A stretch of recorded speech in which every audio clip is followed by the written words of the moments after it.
आप मुझे comment section में बताना एक क्वेश्चन का आंसर जो मैं अभी पूछने जा रहा हूँ। क्या इस वीडियो को देखने से पहले आप भगवान पर विश्वास करते थे?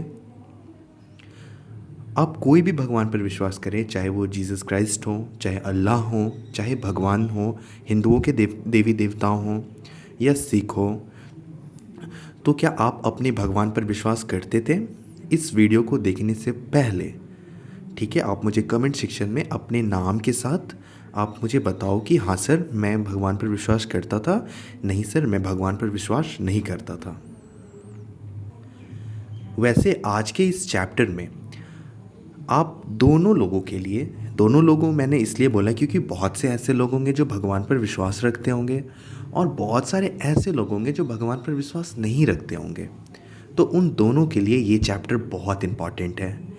इस चैप्टर को पढ़ने के बाद हम बहुत अच्छी अच्छी बातें सीखेंगे और मेरा आपसे एक रिक्वेस्ट है कि आप जो भी अच्छी बातें इस चैप्टर से सीखोगे आप उन बातों को अपने लाइफ में इम्प्लीमेंट करोगे।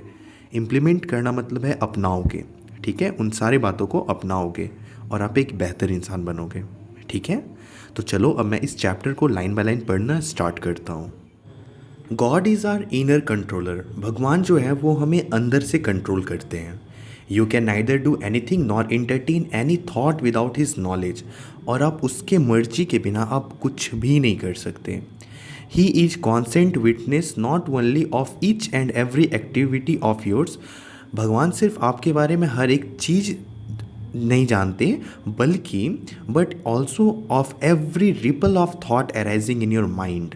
और जो भी थॉट आपके माइंड में उपज रहे हैं ना, जो भी थॉट आ रहे हैं आपके माइंड में, तो वो सारी बात भगवान जानते हैं। You should believe that God is the creator and the care taker of this universe. आप ये चीज़ को मान लो कि भगवान जो है वो क्रिएटर है, वही बनाए हैं ये पूरे विश्व को, ये पूरी दुनिया को, ये पूरे ब्रह्मांड को, और वही ख्याल भी रखते हैं इन सारी चीज़ों का। चलो मैं आपसे पूछता हूँ, ठीक है, मैं आपसे पूछता हूँ कि आप मुझे बताओ कि इतना बड़ा यूनिवर्स है, इतना बड़ा सन है, ये सन कहाँ से आया? और इतने बड़े यूनिवर्स में को कंट्रोल कौन करता है? इतना भारी चीज़ हवा में कैसे तैर रहा है? आप ज़रा सोचो, कोई तो इसके पीछे सुप्रीम पावर होगा ना जो कि इन सारी चीज़ों को कंट्रोल कर रहा होगा। आप सोचना इसके बारे में कभी, ठीक है ना। इसीलिए यहाँ पर लिखा गया है कि you should believe that God is the creator. भगवान ही जो है वो सारा कुछ बनाए हैं। इवन आपको बनाए हैं, आपके पापा को बनाए हैं, आपके मम्मी को बनाए हैं, आपके बहन, आपके भाई जो भी हैं सभी को बनाए हैं। प्लांट्स, एनिमल्स, जो भी दिख रहा है ना आपके आसपास लिविंग थिंग, वो सारी चीज़ को भगवान बनाए हैं। And the care taker of this universe. और भगवान ही ख्याल भी रखते हैं इन सारी चीज़ों का, ठीक है। The omnipotent and omniscient God, the supreme ruler of all spirits, is your friend who want nothing from you in return। भगवान ही एक ऐसा है जो कि आपसे रिटर्न में कुछ नहीं चाहते हैं, कुछ भी नहीं चाहते। When faith in God developed in you, you will feel that God himself is shouldering the entire responsibility of yours well-being। यहाँ पर जो लिखा गया है supreme ruler of all the sphere is your friend. तो इस स्पेयर मतलब अर्थ, अर्थ का शेप क्या है? स्पेरिकल है। तो इस स्पेयर का जो ख्याल रखता है, आपको पता है वो आपका फ्रेंड है।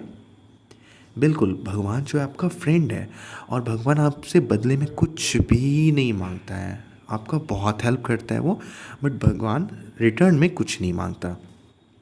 और जब आप भगवान पर विश्वास करते हो ना, तो भगवान हमेशा आपके कंधे पर हाथ धर के आपके साथ चलता है। आप कुछ भी काम करो, अगर आपका फेथ है भगवान के ऊपर, तो भगवान आपका साथ ज़रूर देंगे, चाहे कोई भी कंडीशन हो। आप ना ऐसे सोचो कि अगर आप एग्ज़ाम के लिए प्रिपेयर कर रहे हो, ठीक है, आपका एग्ज़ाम होने वाला है, फाइनल्स होने वाला है 3 मंथ्स के बाद या 2 मंथ्स के बाद। तो उसके लिए जब आप प्रिपेयर करते हो तो आप बस भगवान का नाम लो और आप प्रिपरेशन करना स्टार्ट करो। यहाँ पर आपको मेहनत भी करना है, यहाँ पर आपको फेथ रखना है बस भगवान पे कि हाँ भगवान है और भगवान मेरे साथ है। हम जो भी पढ़ रहे हैं हम भगवान के ऊपर छोड़ रहे हैं, भगवान सब संभाल लेंगे, ठीक है। लेकिन आपको पढ़ना भी है, ठीक है। जब आप ऐसा करोगे ना तो आपको पता चलेगा कि आप टॉप रैंकर हो आप अपने क्लास के, ठीक है, बस एक बार ट्राई तो करो। ठीक है, God is guarding you against fall, और भगवान ना हमेशा आपका ध्यान रखते हैं कि आप मतलब कहीं गिर ना जाओ। ठीक है, यू मे हैव प्रॉब्लम, आपको बहुत सारे प्रॉब्लम्स होंगे। The best thing for you to do is to work hard and cultivate faith in God. हाँ, जो अभी मैंने जस्ट बोला कि आपको बस बहुत मेहनत करना है, आप विश्वास रखना है आपको भगवान पे कि हाँ भगवान जी मेरे साथ में हैं, वो सब कुछ ठीक कर देंगे। Faith makes us encounter God directly. जब आप भगवान पर फेथ रखते हो ना, तो आप भगवान से सीधा सीधा बात कर सकते हो। Faith refers to the trust one puts in God at all the time.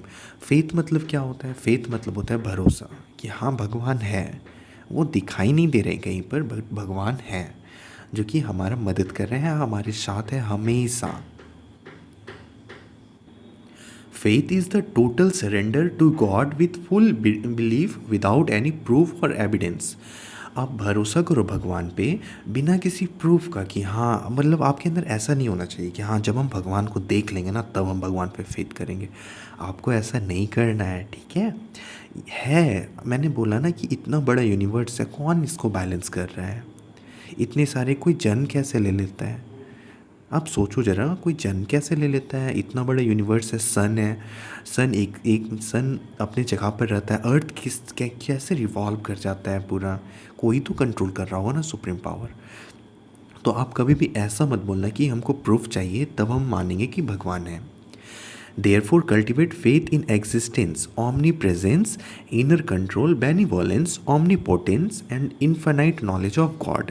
The moment your faith grows strong, और जब हम भगवान पर विश्वास करना ज़्यादा जब विश्वास करने लगोगे, you will be rid of all sins and suffering. तो आपको बहुत सारे सफरिंग और पाप से आपको मुक्ति मिल जाएगा। All restlessness and agony and attain happiness. आपको सारे आपके जो जितने भी प्रॉब्लम्स हैं ना वो सारे ख़त्म हो जाएंगे।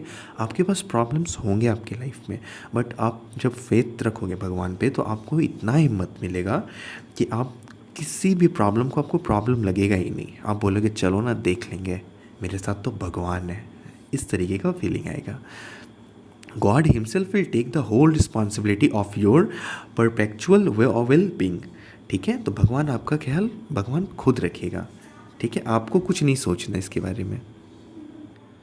ए true humanist and the divine devotee Ramakrishna Paramahamsa also realise that he could not do much by himself.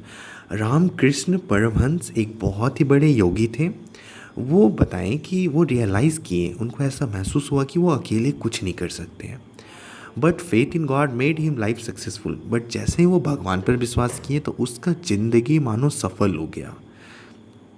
Our great leader Mahatma Gandhi. अब हम लोग देखेंगे महात्मा गांधी क्या बोले भगवान के बारे में। Mahatma Gandhi has said, nothing in this world was ever accomplish without a living faith.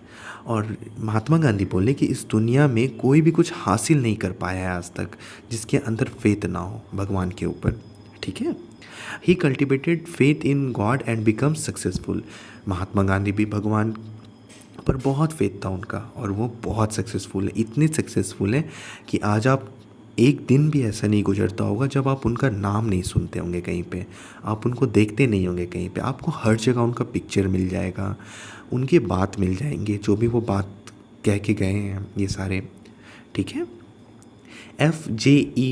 Woodbridge has said, faith is the eye that see him, the hand that clings to him, the receiving power that appropriates him.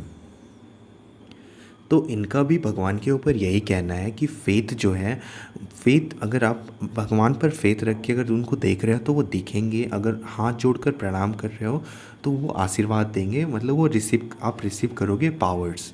ठीक है, अब आगे देखते हैं। The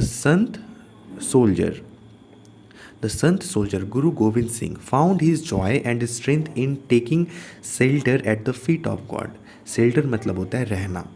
तो गुरु गोविंद सिंह को रहना कहाँ पसंद था?